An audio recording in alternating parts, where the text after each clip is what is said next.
Halo semua, apa kabar? Kali ini kita sudah masuk ke episode ngobam yang baru. Kaget banget aku tadi sebelum Bang Hanif ini. Apa yang kaget lagi deh? Kaget buat-buatnya emang nggak bagus ya teman-teman. Jadi memang kalau misalnya punya teman-teman tuh kalau udah fake kita tinggalin aja. Kita tinggalin Mikael habis ini. Astagfirullah.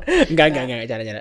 Jadi Oke, tadi jadi aku gimana? tadi tuh ini harus cerita dulu nih biar nggak ada salah paham. Tadi sebelum kita mulai Bang Hanif tuh nanya. Kita bicarain top apa nih? Makanan apa? Terus aku ngomong es lewat. Terus habis itu tiba-tiba opening gitu kan kayak gitu. Ya udah ngapa? Iya, jadi kita bakal ngebicarain tentang es bawah hari ini. Oke, kita ngomongin es belewah ya. Mungkin kita langsung kasih pertanyaan besarnya ya. Jadi sebenarnya apakah es belewah ini bisa dikonsumsi satu-satunya ketika lagi buka atau lagi sahur? Mungkin bukan bisa. Bagus nggak sih? Satu-satunya jawabannya udah ketebak gak sih? Tapi gini, mungkin kita kenapa bilang enggak ya? Kita breakdown dulu deh dari ingredientsnya ya. Ya, Es belewah ini kan kita kalau ngomongin mirip sama kayak es buah nggak sih guys? betul. Jadi kita ngomongin itu ada air, ada susu, tapi susunya mungkin kental manis kali ya? Atau enggak es bawah yang bening juga ada kan? Ada ya? Yang Oh air sirup. atau enggak Oke. kayak air kelapa gitu. Kalau nggak Oke, salah. jadi air kelapa bisa, air sirup juga bisa. Ya, basically simply air-airan ya. Ditambah dengan belewah. Tapi kalau es belewah ada campuran lain nggak sih biasanya? Kayak timun tuh setahu aku. Timun apa? Yang serutan timun gitu. Atau cuma di dekat rumah aku ya adanya cuma timun. Jadi kayak ada warna hijau, ada warna kuningnya gitu. Ini timun biasa bukan timun suri. Nah, itu aku nggak tahu deh. Soalnya aku ngeliat dia beneran ada kulit timun biasa. Mungkin ini mirip kayak es timun kali ya dicampur sama Ah. belewah. Emang tapi lebih bertekstur sih memang ya. Karena Iya, kan belewah tuh lebih crunchy. lembut, kalau timun tuh lebih crunchy. Iya. Tapi gini gengs, gue baru agak ngeh sedikit nih. Sebenarnya ahli gizi nih harusnya, ahli gizi pilihan kalian nih, dia harusnya bukan suka sih. Pernah nyobain semua makanan gak sih? Yang halal gitu. Soalnya kayaknya kurang legit aja gak sih kalau dia misalnya ternyata ngomongin makanan tapi belum iya, nyobain gitu masa ya. gue tanyain makanan, kayaknya lebih tahu gue makanan daripada dia kan, agak bahaya gitu kan. Iya. Jadi ahli gizi siapa gitu. sombong banget ya. Nggak apa-apa, kan itu artinya kritis guys. Kalau makan apa nih? Nyobain es belewah udah pernah atau belum? Atau gimana? Enggak, nih? bukan. Tadi ngomongin kayak timun suri dia bingung gitu loh. Dibilang belum pernah iya, nyobain iya. gitu. Iya. Iya, gue nggak sesuka apa ya? Gue nggak suka sama durian aja. Gue udah makan durian loh. Percaya nggak? Percaya aja sih. Soalnya kan durian karena juga ada di gue mana-mana di akhirnya Indonesia itu, gitu. Ya. iya, gue akhirnya itu berani gue bilang nggak suka sama durian. Karena ternyata gue nyobain. Gue cobain duriannya, wah nggak kuat gue mah. Rasanya terlalu strong menurut gue. Aku tipe orang yang suka-suka aja sih. Durian aku suka, pete aku juga suka. Jengkol aku pernah nyoba tapi kayaknya nggak terlalu favorite atau kayak udah terlalu ngedapetin stigma dan stereotip tentang jengkol. Cuma itu aku pernah nyicip. Terus apalagi sih yang lumayan aneh-aneh gitu yang bau nangka juga kayak aku makan-makan aja. Kalau gue nangka lucu. Gue kalau nangka dijadiin buah nangka biasa gue nggak suka. Tapi kalau udah dicampur jadi apa gulai nangka, gue suka. Tapi gulai ya, kalau sayur nangka gue juga agak gimana gitu. Cuma kalau gulai nangka asik sih rasanya. Dia udah tercampur dengan santan. Emang cocok banget lah udah Bang Hanif dengan diet keto tuh udah bestie banget gitu. Tapi kita kalau udah keto nggak boleh makan nangka banyak-banyak guys. Oh nggak boleh. Karena terlalu apa ya? Meskipun nggak manis ya, cuman karbonya tinggi bilangnya. Oh iya, memang Alhamdulillah. ya alhamdulillah. Alhamdulillah. Ini ku. Oke. Yuk lanjut. Kalau ngebicarain tentang es bawah nih, ya emang sih pilihannya kan banyak ya, kayak nata de coco, ada biji sasihnya juga.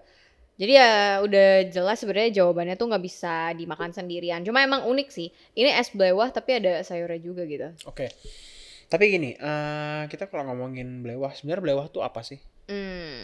Gue serius nanya lu nih. Maksudnya gue sendiri gue lupa soal belewah tuh entah apa. Karena ada yang bilang kayaknya dari labu deh bang gitu. Ada yang bilang ini kayaknya bagian dari kelapa gitu. Ya. Apa belewah tuh apa sebenarnya? Ini ya, kita sekalian cek ya. Belewah tuh melon ternyata. Melon yang warna kuning. Ini kalau dari Melon kuning. iya, cantaloupe tulisannya. Oh. Kayak itu gitu. itu That kalau makes di sense. di pasaran rock melon namanya kayaknya. Ini kayak gini nih. Iya. Rock melon kali kalau misalnya itu. Kan Iya. dia kan melon kan yang normal warna hijau kan. Kalau Iya. ini kan yang warnanya belewah mahal deh berarti ya. Kenapa? Tapi belewah berarti mahal ya? Harusnya sih mahal ya. Melon Makanya kan kenapa mahal ya? makanya kenapa dagingnya tuh kita suka ngeliatnya tuh jarang-jarang gak sih kalau di es belewah gitu. Jadi kayak banyakan airnya Oh iya, atau enggak sama tapi teman-teman gue yang maksudnya lainnya. gini loh, maksudnya kalau ngeliat kayak es belewah tuh kayak bisa di mana-mana terjangkau gitu loh. Oh iya, coba Iya, kita heeh. kita carinya es belewah ya. Bener kok, diserut. Mau diserut ya? Heeh. Oh emang nggak salah berarti. Tapi berarti memang sebenarnya kalau secara kita ngomongin itu adalah buah, bagus ya Mek ya? Iya, bagus. Berarti bagus karena dia kan ada vitamin, mineral gitu kan, serat. Tapi ya kalau misalnya dibilang itu satu-satunya makanan nggak dibantu sama yang lain ya not recommended. Kalau itu cuma sendirian. Cuman kalau misalnya dibilang berarti dia bagus kalau dibuat buka memang ya. Bagus-bagus aja. Karena dia kan ya menyegarkan nggak sih sensasinya? Iya, asal nggak dimakan kayak pas pertama-pertama aja sih. Kayak tinggal menyesuaikan lah urutannya. Emang nggak boleh. Kalau makan buah di awal buka misalnya kayak gini kan, kayak kita ngomongin korma tuh kan buah. Kita makan. Boleh di awal. Tapi kalau yang sama kuah-kuahnya sebenarnya concernnya di bagian kuah-kuahnya sih. Soalnya kan kayak dicampur sirup dan macam-macam. Nah, itu tuh yang agak lumayan kayak bikin khawatir. Cuma di luar dari itu sih ada makanan pokok dulu nggak masalah sih. Oke, jadi memang sebenarnya tidak direkomendasi karena campuran lainnya. Cuman kalau buah as a fruit aja ya nggak apa-apa gitu. Yups. Jadi itu jawabannya teman-teman ya. Jadi kurang direkomendasikan kalau itu hanya jadi makanan satu-satunya. Cuma kalau ada tambahan-tambahannya, tete bengeknya ada, kayak mungkin abis makan es belewah kita makan nasi dan lengkap dengan lauk pauknya, sih persilahkan, tidak masalah. Gitu teman-teman. Nah, kira-kira ada pertanyaan nggak nih, Mek? Yups, ada. Soalnya kayaknya kalau kita nggak jawabin pertanyaan teman-teman kurang afdol nggak sih? Iya, ada dong. Ini pertanyaannya aku mau nanya.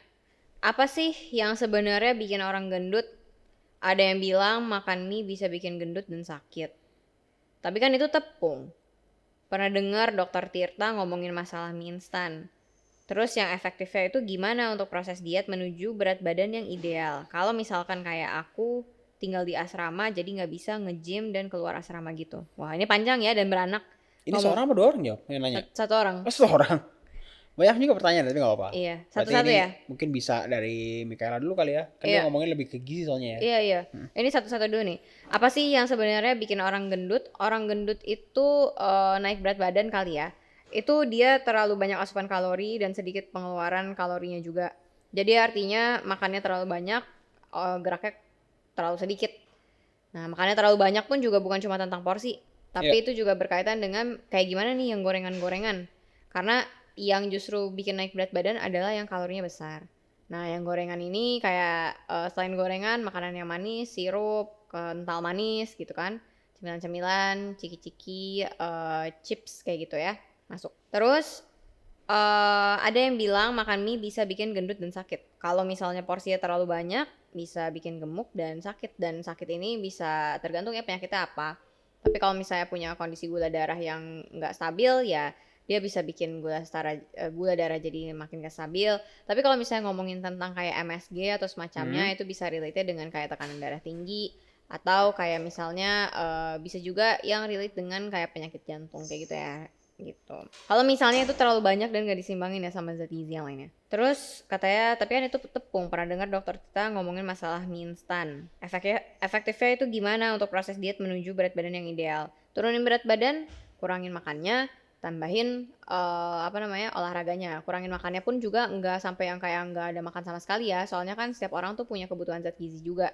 Jadi kayak misalnya nih makan ada nasinya, ada lauknya, ada sayurnya, ada buahnya. Tapi misalnya telur katakanlah di dadar misalnya kayak gitu. Jadi bukan yang digoreng. Kan cara masaknya bisa dibedain ya gitu. Yes, betul sekali. Terus kalau di asrama nggak bisa gym dan keluar asrama, pilih makanan sesuai sama apa yang disediain di asrama. Kalau misalnya kurang dari sisi buah biasanya kan itu beli jus gitu. Jadi itu sih caranya. Dan kita harus kenalin juga nih makanan yang di asrama disediainnya apa aja. Kayak misalnya kalau ada sayuran, minta sayurannya porsinya lebih banyak kayak gitu. Gitu sih paling kalau dari aku Bang. Ini lumayan panjang juga nih pertanyaannya beranak dan banyak. Tapi kalau dari Abang sebagai praktisi ada insight gak? Sebenarnya kalau insight dari praktisi nggak, ya mungkin kita bilang kadang basi ya. Maksudnya kayak ya kurang-kurangin lah makan yang begitu gitu loh. Kalau misalnya bisa, kalaupun makan yang seperti itu dilengkapin gitu loh. Jadi jangan cuma kayak kalau misalnya kita ngomongin mie instan misalnya, ya jangan cuma makan mie instan doang gitu. Karena memang itu nggak ada gizinya lah buat kalian. Gimana sih kayak makan gini loh. kalau kita dengar maksudnya nih, sorry ya, bukannya menghina gitu. Kan kalau kita ngomongin diri kita keadaan lagi susah, kan kita ngomongin kayak makan cuma nasi sama garam gitu kan. Nah, bayangin kita tuh makan nasi garam setiap hari. Kan gak ada gizinya kan. Nah sama kalau kita makan yang kayak kita makan mie instan doang, polos gak ada pakai apa-apa, ya efeknya sama kurang lebih gitu loh. Ya benar. Jadi makanya daripada nih, mumpung masih ada rezeki dan lain sebagainya, tambahin lah entah itu telur, entah itu mungkin sawi. Kalau nggak suka sawi hijau bisa pakai sawi putih. Kalau nggak suka pakai sawi-sawian bisa pakai kol gitu loh. Jadi pokoknya banyak deh teman-teman caranya biar kita bisa mensiasati. Jadi makan itu lebih enak. Atau mungkin kalau yang suka pakai apa, jamur enoki, silakan pakai. Tinggal Pakai di mix and shiitake. match ya. Iya, mix and match aja. Suka-suka kalian apa? Proteinnya misalnya nggak mau telur, lagi bosan, mau pakai ayam, silakan. Mau pakai sapi, silakan. Mau pakai kambing juga silakan gitu loh. Ya. Jadi pokoknya nggak ada patokan apa ya kayak harus seperti ini, enggak gitu loh. Kalau misalnya pinter kalian untuk memix and match, ya silakan mix and match aja. Gitu. Paling itu kalau dari gue ya. Ya, kayaknya kalau buat pertanyaannya udah terjawab lah ya, bisa tinggal dipraktekin aja. Emang beratnya tuh biasanya di pengambilan langkah pertama dan kerja keras untuk bisa mencapai itu sih. Tapi kayaknya kita cukupin juga aja ya untuk episode hari ini karena udah lumayan apa ya, ada insight baru juga ya ternyata tentang es belewah ini. Dan ya, kayaknya kita cukupan. Jadi jelas yang penting inget ya, daripada makan es belewah doang, ya kalau bisa dilengkapin juga teman-teman. Biar jadi kalau punya gizi kita itu nggak terganggu gitu loh. Ya, jadi yang penting stay safe teman-teman dan sampai ketemu lagi di ngobrol selanjutnya. Bye-bye. Bye!